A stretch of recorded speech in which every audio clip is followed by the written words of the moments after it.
बंटन हेबो नुआ ration card.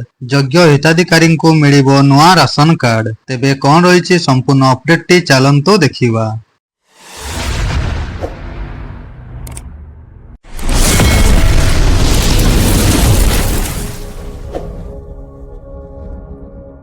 नुआ राशन कार्ड बंटन पर सरकार घोषणा। हिताधिकारी को मिलिबो रंगीन ration card. BDO municipal commissioner issue करिवे कार्ड। 20 एप्रिल सुधा नुआ राशन कार्ड प्रस्तुत करिवे।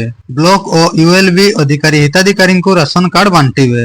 जांच पर नुआ सदस्य सामिल करा जाई पारिबो। खाद्य विभाग और खाउटी कल्याण विभाग सूचना। योग्य हिताधिकारी को राशन कार्ड बंटन पर सरकार विभिन्न पदक्षेप ग्रहण करुछंती। ई-केवाईसी करी योग्य हिताधिकारी चिन्हट करने सह अयोग्य को बाद दिया प्रक्रिया जारी रही।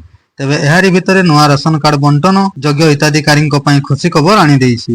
तो फ्रेंड्स यह थिला आपण माननक पई किछि अपडेट। जदि अपडेट टी भल लागि थाए ताहेले भिडियो को लाइक कर दियंतु एवं आपनक सांग माननक सहित शेयर करंतु। जदि एही चैनल नुआ अछंती चैनल टी को सब्सक्राइब करी बेल आइकन टी को मध्य क्लिक करंतु।